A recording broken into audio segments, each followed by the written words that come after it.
I'm a business guy who understands the business of healthcare. I'm 15 years sober now too. So, food was another addiction that replaced alcohol. Our hygienists are called hygienists, and they educate patients for their whole body health. Today's guest is Gary Kadi, a successful entrepreneur revolutionizing the dental industry. Gary has made millions of dollars, overcome alcohol addiction, and created healthy relationships with his family and his past trauma in childhood. Gary joins us today to share his secrets to health, wealth, and happiness. I hated it, Anthony. Every night I knew I had a problem, but it was the only way to get through life. I do want to say something about money. For those that are stuck on money, you create money when the purpose is high enough. And the science is insane because 50% of heart attacks can be traced back to oral pathogens. And that's not even being discussed in today's world. All right, Gary, welcome officially to the Fit Father and Fit Mother Project podcast, my friend. I'm so happy to have you here. Yeah, thank you so much. It's a privilege and a pleasure, man. 31 pounds down, Anthony, because of you. Let's talk about that because, it's funny. You haven't actually gone through our programs, but we met at a business networking marketing event. And we happen to be sitting next to each other, and just give people a little backstory of our initial connection. I think that'll be a fun place to start. Well, I'm looking at you. I'm like, this guy's in good shape. He's healthy. I'm like, we started chatting and I'm like, I'm ready to go. I finally reached my place where it's time to make a change. And you looked at me and you go, yeah, you could lose 30 pounds. And I'm like, can I swear? No, why not? Go ahead. No, I'm not going to. But I in my head, the bubble above my head, Anthony, was like, are you kidding me? My interpretation was I'm doing better than a guy who's 59 years old. Pretty much everybody else, I got to lose 5 or 10. You told me 30. So it was a gift though, man. Sometimes when people tell you the truth, man, and then I kept pounding you for what do I do? And you said, fast till noon, here, do this shake. Here's what you want at dinner. And I just followed the system. And, I think that came from, a lot of the stuff that I dealt with in my, that we discussed, which is I'm 15 years sober now too. So, food was another addiction that replaced alcohol for me. For sure. And I think it's really powerful for me to reflect back to you. You've been, in my perception, so successful and whole in so many areas of your life. I mean, massively successful business, successful family. You have the health thing dialed in now. It's just so clear to me that you're thriving, and I'm really proud of you. And I know that's not by accident. You have a lot of systems in areas of life. So the trajectory of the conversation of what I want to take it is just honestly get to hear and extract so much wisdom from you first on oral health and some dentistry, because I think it's a very underappreciated aspect of the physical health is understanding what's going on in the mouth. Then I do definitely want to talk about addiction and you being sober, because everyone listening to this has some degree of addiction they're going through. And then, of course, how you break down health in the categories. So let's just get straight into oral health.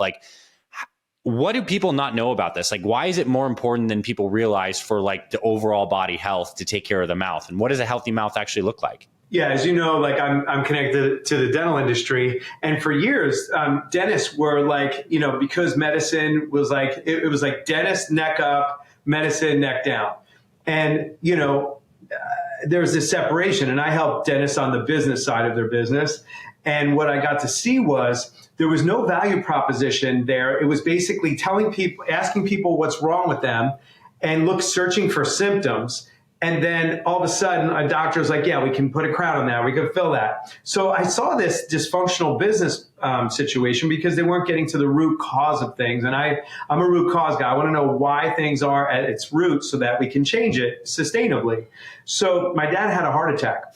And the next day I went into a dental office and the hygienist, I was working with a bunch of hygienists, and they were like, how was his periodontal condition? And Anthony, I was like, I cannot believe you're asking me about his periodontal condition, because I'm not a doctor. I'm a business guy who understands the business of healthcare. So, but I didn't understand the science behind the mouth-body connection. Mm-hmm. And once I did that, I filmed a documentary about, it's called Say Ah, and in 2013, and it revolutionized the dental industry in that the dental practitioners themselves started to look at themselves as healthcare practitioners, we created a category of our mutual friend who named it, Michael Fishman named it, Complete Health Dentistry. And we've installed this model into 6,000 practices across North America, now Australia, Africa, the Caribbean.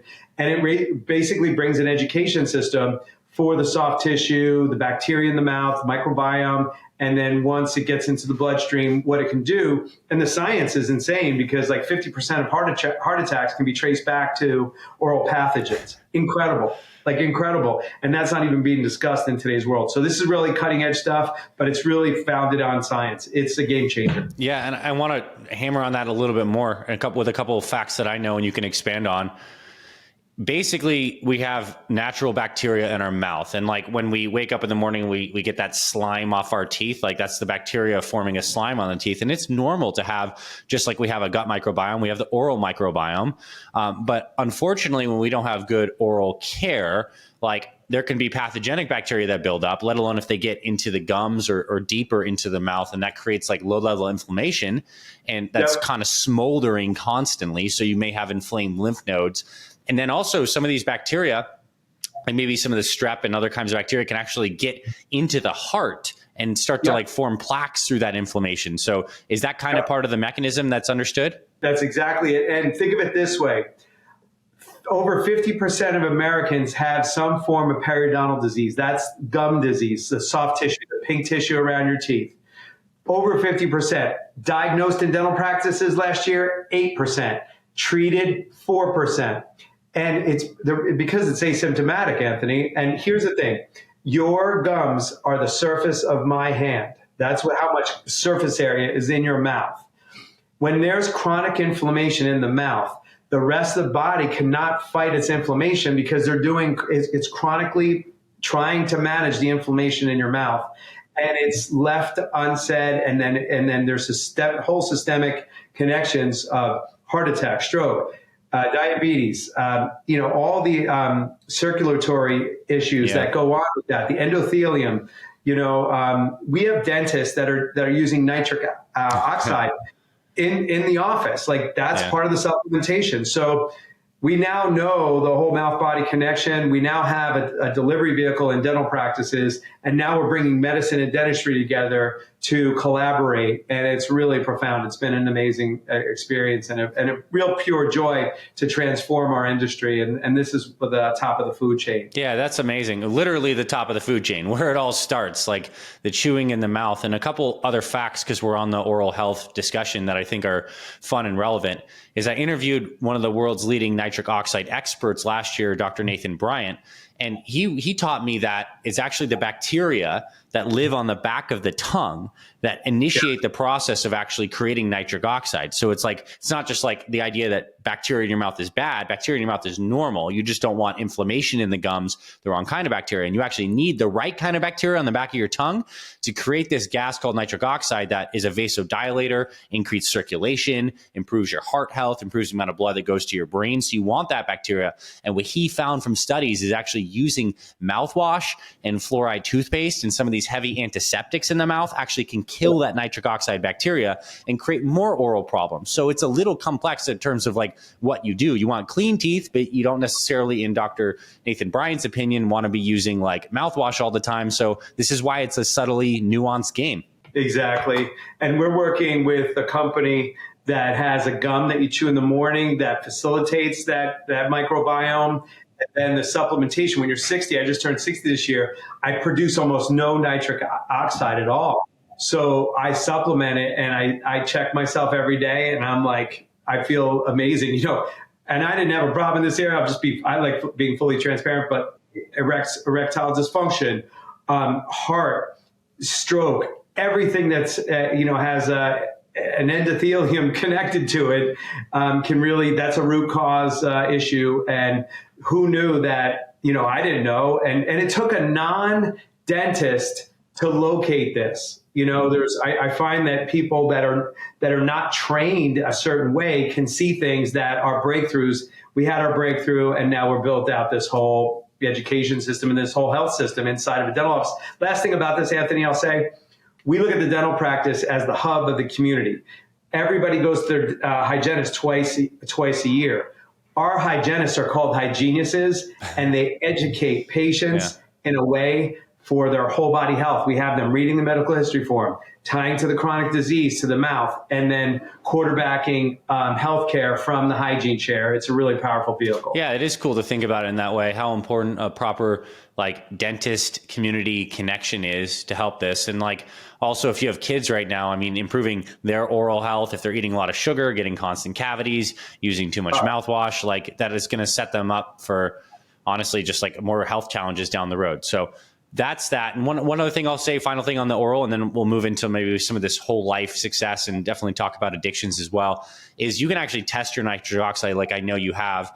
You can use test strips and test some of your saliva and see how much of that bacteria that produces the good nitric oxide you have. And if you're low, there's certainly ways to raise that. We have a full episode with Dr. Nathan Bryan on nitric oxide. You can find that wherever you listen or view our podcast.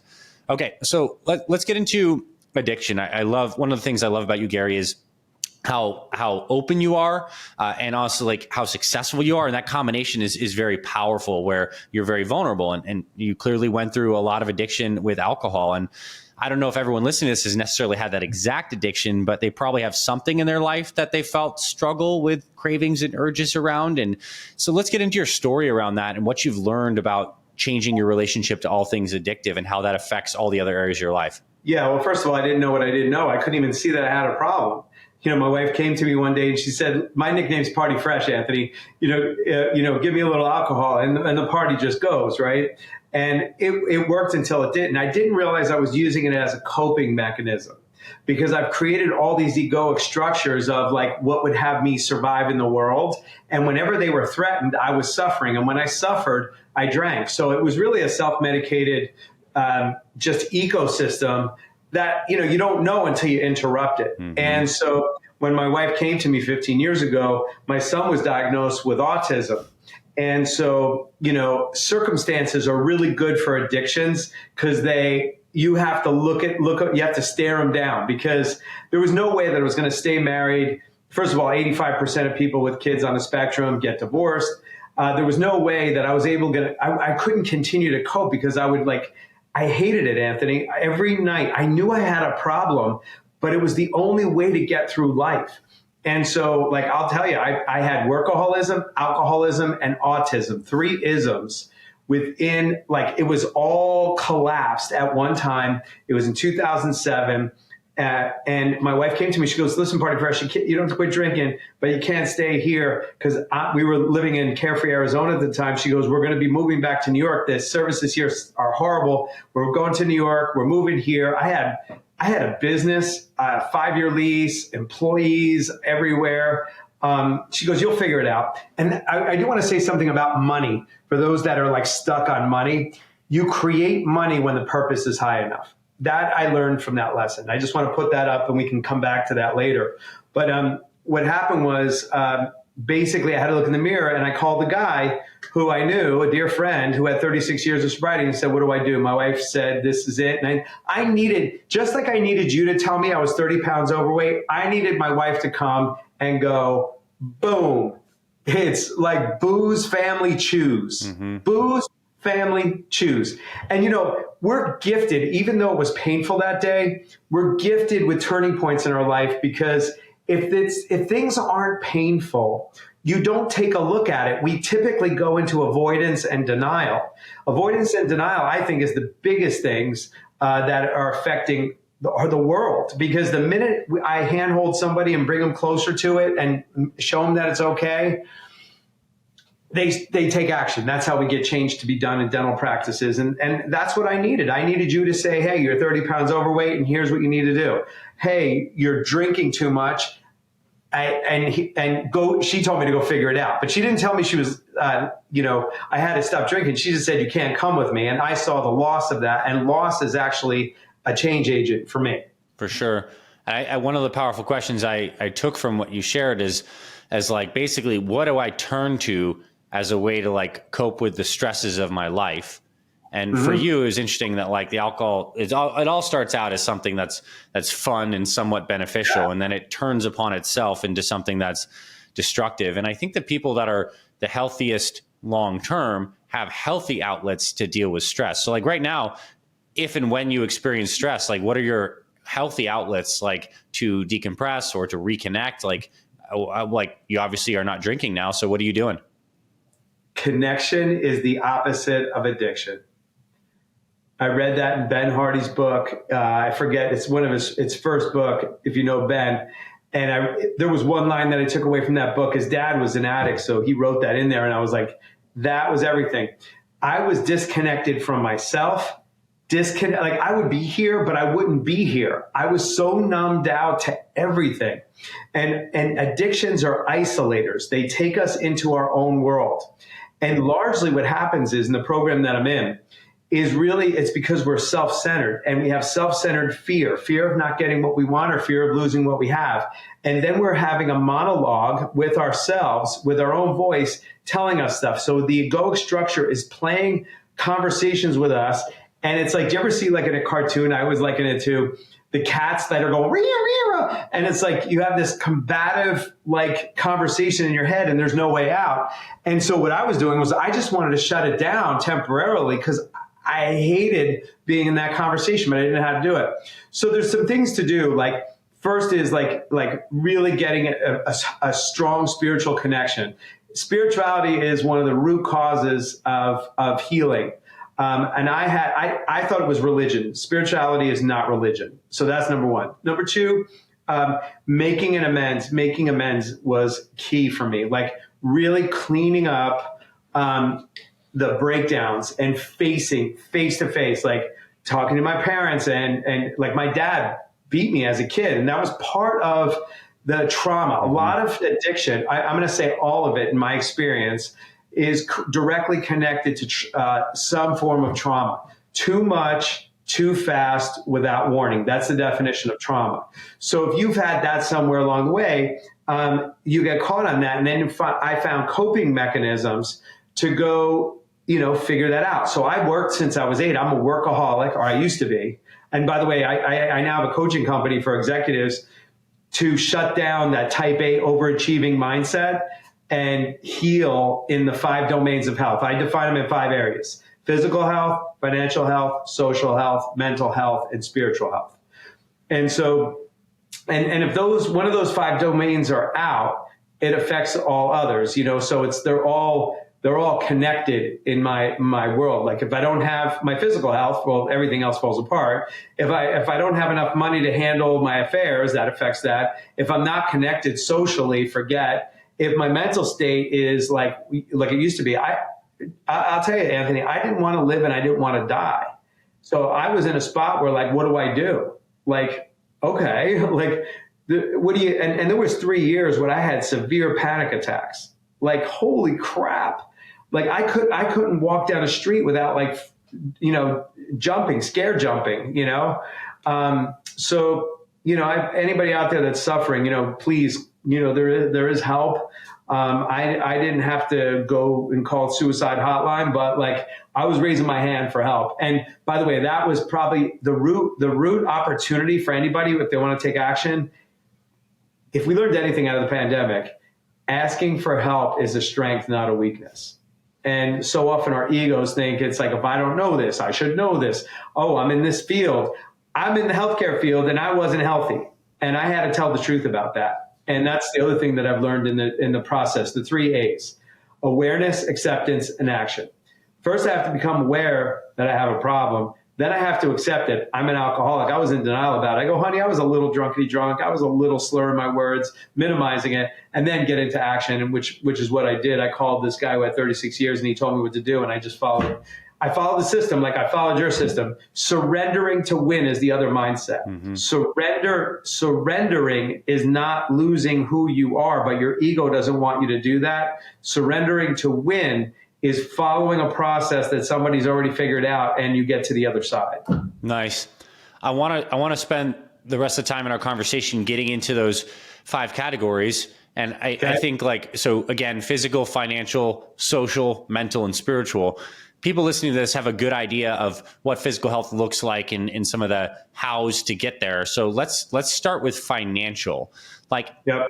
what do you teach people about money? And I think you're in a unique position to have created a lot of it for yourself and a lot of it for a lot of other people too. So I think you have, and also with your spiritual evolution, like you probably think about money differently than most people. Let's break down the financial pillar and some stuff that we can do in terms of mindset and actions, et cetera, to create more financial health. I came from zero. Like, we had nothing growing up. So Brett Byrne, who lived across the tracks, he had a lot of stuff. And I'm like, well, why does he have it and I don't? So I go, what do I got to do to figure that out? And basically, I got on jet propulsion of like working hard, working smart, helping people, learning value exchange, those basic premises around money. Money is a creative thing. Money is energy exchanged. That's all it is. But we make it because it's designed to be in a conversation of scarcity. We think that it's scarce to get. It's not. But that's the mindset going in, and that's what kills off all creation, because it's really, it is an abundant thing, and you can create massive amounts of it. I came from nothing, and I learned the value equation. The value equation is very simple. Help people get their dream outcome. Then what is it going to, what is the time and energy that it takes to get there, right? That's the equation. And then what is the likelihood of that achievement? So if you can take what their dream outcome is on the top of the scale, help them see the likelihood of that achievement, then give them how much effort it's going to take and how much time and, to effort plus time and money. Once that I just kept that equation in my mind, and that's all I did for dentists. I asked them what they wanted. They couldn't create it on their own. I de-risked it and showed them how I can do it. And then I said, it's going to take a year to do it, and it's going to cost you X number of dollars. You're going to pay me $100,000. I'm going to make you $1 million. And why wouldn't you do that all day? And so basically that's how I built an entire career. And I use that same premise over and over, the value equation. And it works beautifully because you're being of service to other people. You're helping them get more of what they want, less of what they don't. And you're doing it in a way that removes all the risk, the agita, the effort, and all that stuff, and make it simple for them, and they get to the other side. I do want to say this. If you're making money to prove your father wrong, we're in Fit Father here, if that's the reason, you're gonna cap out at how much money you're gonna make. If you want to look at what your motivation is for money, and like when I was trying to buy Porsches to look good for the world, I still bought them, but it was effortful. Now I'm on the other side of that. And you do want to, can I acknowledge the person that's helped me with money? Sure. I think you might know him, Jim Do at Do Well. For sure. Jim Do is genius around this, because I'm never going to learn everything that he has. So, he created a virtual family office for entrepreneurs that do millions, not billions, but the billionaires actually use family offices. And it's a game changer. Like, I built my company and sold it to my team and did an ESOP. I'm rolling up dental practices and selling them to private equity firms, and everybody's making more money than they could ever imagine. There's things that we don't know once you reach plateaus in wealth. And it's really important to find people with integrity that have trust, that are brilliant at what they do, and pay them to do it, and they get it done for you. So like, that's the other thing. I like wash and wear, plug and play. So in every domain, I have a structure behind it. Don't rely on your memory to figure it out. Systems and structures, and it does start at the home. Judith is my wife. I used to call her delicious. She goes, don't call me delicious, call me smart. I go, my smart wife, and you know why she's smart? Because she chose me. I go, Anthony, my smart wife is like, I get her on board, because like the first thing I tried before I failed, when you told me how to lose 30 pounds, is I go, I'm going on a keto diet. This makes total sense. I could do it. Meanwhile, there's carbs everywhere. I didn't enroll my wife. You got to be on the same page as your partner at home. If you don't have that, you're never going to get there. Like, I was never going to get there. So really going to work on that first one, which is that social connection with your wife is so vital. Or your partner, whoever that is, spouse, friend, dog, whoever you're using as that partner, don't do it alone, because the default, the accountability, the structures, when I forget, she reminds me, is priceless. Without somebody, and if you don't have somebody, like I didn't have somebody till I was later in life, take a look at what you got to get. I always think like that partnership lets those other 4 domains really open up and be sustainable. Yeah, that makes total sense. And I think some people are blessed to have a primary partner who fills that role. But if you don't have that, I mean, you're listening to this, you're in our Fit Father and Fit Mother communities. There's so many people, honestly, I would say an abundance of meaningful social connections if you're willing to be vulnerable and lean in and give and receive. That, I think, is the value equation that works in the social thing, which I guess is the same value equation kind of in the financial thing. Pretty similar. All right, let's talk about mental and spiritual. I think those will be interesting pillars to get to next. Yeah, I tried everything. I probably spent over $1 million in getting my mental health straight. I'm a no drug guy. So I was like, man, I got to get underneath the underneathness. And I've tried everything. I started out in Tony Robbins because that was like my default. So but that was the opposite. That just gives me dopamine and gets me jacked up for a week. And then I'm like, that was not solving any problems. Not that it's a bad thing. It's great for some people that need to get motivated, but I didn't need that. I've done, I've tried everything under the sun. But the one thing that worked is called IFS therapy. IFS therapy is internal family systems. And it's basically the belief that because I could not get a therapist to get help. Here's what I've learned about my experience of therapy. And please, this is my experience and my opinion. Therapists would want to ask me about my past and perpetuate that. And I would just go around in circles and I would leave feeling like shit. And nothing would get resolved, but I would talk about it. And some people do need that, and I think it's valuable. But at some point, I like getting to root cause and figuring out tools that I can apply. So I went to Karen in Reading, Pennsylvania, and it's 1 week long. You surrender your phone, and you go through a bunch of exercises that addicts go through, right? But I was sober at the time, about 5 years. This is when I was having those panic attacks, and I go, man, I got to get this mental thing really dialed in. So I met this guy, Dave, and he's been my therapist ever since. I went there in 2017. And basically, IFS is my body and soul, but we don't operate from soul. When I'm in my soul and operating from that place, or in Untethered Soul, chapter 4, great description here, Anthony, called the lucid self. They describe it basically as the space between your mind and your thoughts and feelings. I'm sorry, your body and your thoughts and feelings. That's where, when you can reside in that space, that's the lucid self, or what I call spirit. Life just flows. I'm not banging into stuff. I'm not muscling things. I'm not trying to overthink things. I'm not obsessed. I'm not this. I'm just being present, and I'm interacting with the world around me moment by moment, right? But then we get hooked and we get pulled out.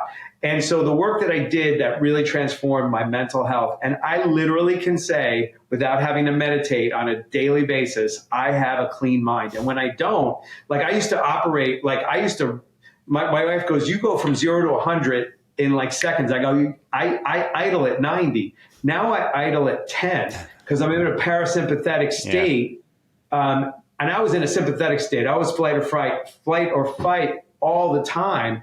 And once I reached the parasympathetic state, now using this IFS system, I'm basically hovering at a 10, at a 1 instead of a 10. And it basically is really simple. We have our parts. We have traumatized parts and we have protector parts. And that's those two cats that are fighting each other. Once you identify your traumatized part, I got a little guy, little Diablo. He was beaten as a kid, mentally and physically. And by the way, when I made it in my amends, I was talking about making an amends to deal with that.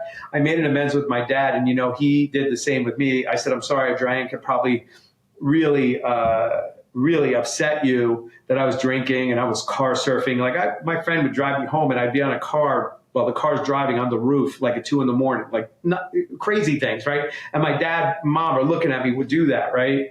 So I probably traumatized you, and I apologize for that. And he goes, son, I want you to know, every day I wake up, and he passed away during COVID. My mom and dad passed away from COVID. He said, I'm so sorry I treated you the way I did. I did not want to be the dad that I was. I only did what I did from my father and what he taught me. And I'm so sorry. I was 19 years old when I had you, and I did things that I regret, and I'm sorry to you. We hold on to being self-righteous, Anthony. And when my dad apologized to me, like, I sat, like, I was angry at my dad for a long time. And that healed our relationship. And when he died, I held his hand, and he was like a little baby at the end of his life. We interpret our parents, they're doing the best they can. And they have their shit. And they have their parts, their traumatized parts, and then their protector parts. And it was beautiful. I'm so complete with my dad. My dad actually comes to me all the time. I feel my dad. He talks to me, like, he shows up in things. And I have this beautiful connection. If you take anything away from this session, it's like giving up the right to be right with people is a healing process in all those domains, social, mental, physicals, all of it. Like, self-righteousness is a silent killer of happiness, freedom, joy, all that stuff. So anyway, yeah. That's powerful. And I think, like, that's really, like, that's kind of like pride, right? Self-righteousness, pride plus attachment from the root of the ego in any of these fields is going to keep you stuck and caught in a pattern of feeling like you have it figured out, but really attached to the pain. It's so true. And I mean, it's really beautiful that you got to have this complete experience of healing with your father at the end of life. And I will comment on, just to really plus on the whole forgiveness. I think when many people have busy minds, it's that mental baggage and that's operating in the background. It's partly due to the nervous system being in a sympathetic drive state, which is probably due to those subconscious thoughts and patterns and energies related to trauma that, when unwound, relaxes the mind and it's less busy.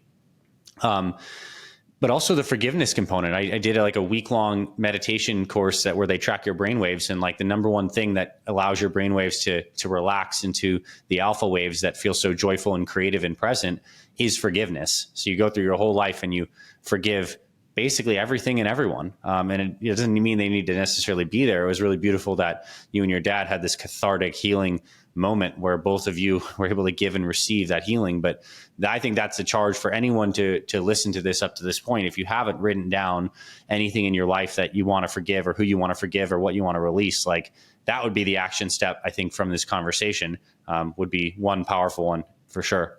Yeah, I do that every night. Like, where was I selfish? Where was I hard on somebody? Where was I do an inventory. So first is write down every resentment you have, because every resentment, you have a responsibility in the matter. Most people see resentments as the other person did something to me, right? So like, once you can get past that, and then you can actually write it down, write the person down and say what happened, and then say, my responsibility in the matter of this was you were there. If you weren't there, you wouldn't be resentful of that situation. Yeah. So maybe just being there, and you could just, and so, because this is what was happening with resentments. I was eating the poison apple, hoping the other person died, and I was the one dying. And so this is where pride, ego, self-righteousness, once you kill this off, then you have a clear space. And you hear this thing called one with the world. I became one with the world. And that's why when you tell me I'm 30 pounds overweight, I'm not doing stupid shit in my head, spinning stuff. I'm just going, Anthony said I was 30 pounds overweight. Oh, maybe I am. Let me take the actions he had. And then all of a sudden I resided at, 31 pounds less. And I consistently stay there because I'm not thinking, look, I don't know the meaning of anything anymore. Like, the more I know I don't know. Because I don't know why that person did what they did. So I thought I knew. So once I gave up being right about everything, I just started cleaning stuff up, and I cleaned it up, not for them. It was a selfish thing. Yeah. I cleaned it up for me, and life got lighter. And then I just make sure I maintain it every night before I go to bed. I have a ritual where I actually do, a step of cleansing through the day. And then I'll tell you, the next day, I'll be making calls and apologizing for people right there, because I know the value of keeping my space clean. I mean, that's one thing you said when you said, Anthony, I don't need to meditate because I have a clean mind. And like, the word mind can mean many things, but a clean soul, a clean space, mental, emotional space. I mean, that's, I think, what all of us would like to experience. And I think this conversation has shown that it's very possible through some direct steps. I mean, I'll give another plus for the experience you had with IFS. That could be something someone looks into, but also to kind of maybe put a full circle insofar as we brush our teeth every night to clean out the debris of the food. This practice that you have now of basically doing your mental, emotional, psycho-spiritual cleaning at the end of every day keeps you healthy with right internal hygiene. And then you're meeting your life experience as it is without the mental projection of that layer of your ego and your pride that's saying that it has to be this way or it is this way. You're relaxed. And then I kind of think of your dad too. It's like, it's a really poetic life experience that we have, that we come into this world as these very open and non-constructed babies that then develop and crystallize into egos and then relax, hopefully at the end of life, back into these peaceful, open, flowing babies. And if that's a life trajectory, it's super beautiful. Yeah, it's beautifully articulated. Well, Gary, I mean, this was awesome. I appreciate you sharing your wisdom with us. I know for those who may be in the dental field, you have a lot of ways that you could help them, especially if they're dental business owners. But I know you also help people in a professional capacity with coaching. So please tell us how people can connect with you further, even if they just want to say, yo, Gary, thank you for your wisdom. I took your advice, et cetera. So how can people connect with you? Yeah, I'll give you my personal email. You can. It's my name at Gmail. So it's Gary, GaryKadi @gmail. You can email me direct. I always love to hear from people, whether you want to take on addiction, you want to take on your life. I just started a company called Right This Way Ventures. And it's my 5 favorite words, Anthony, are right this way, Mr. Kadi.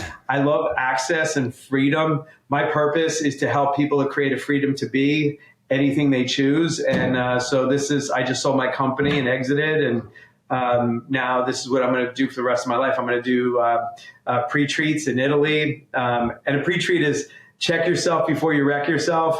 It basically is the 5 domains for, high-level achievers who want to quiet their mind and have a life of fulfillment and not have to be on the treadmill for the rest of their life. Because I realize that I take what I have now achieved for granted and I want to give it away to people, and that's how I know I keep it.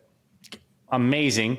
And again, it's Gary, Gary, Kadi @gmail. So if you're listening to this right now and this moved you, send this man an email. I mean, that's a powerful little step that you can do. And I know Gary would deeply love to hear from you. So Gary, thank you. Thank you today. I appreciate all that you've shared. And for everyone listening, tune in next time and I'll talk to you very soon. Hey there, my friend. Thank you so much for tuning in to this week's episode of the Fit Mother Project podcast. If you love what you heard, I have a favor to ask you. Please consider taking 60 seconds right now to leave us a rating and review on our podcast. Leaving us a review is super quick. It only takes a minute, and it's so helpful to us as it really boosts this podcast to reach more people who need this information and this message. If you're listening on Apple Podcast, you can leave us a star rating and review. If you're watching on YouTube, you can hit the like button and leave us a comment. Overall, I truly appreciate you being with us here on the podcast. On behalf of me and my entire Fit Mother Project team, we truly feel honored and grateful to support you and your family on your journey to fantastic health. I thank you for your support of this podcast and of this mission. Also, if you're interested in joining our Complete Fit Mother program and becoming an official member of our community, you can visit our website, fitmotherproject.com. And on the Fit Mother site, you'll be able to see our Complete Fit Mother program along with our online store with the best supplements designed for busy moms. And you'll also find a ton of free resources like recipes, workouts, meal plans, and more. God bless you and your family. This is Dr. Anthony Balduzzi signing off. I'll catch you on the next episodes of the Fit Mother Project podcast.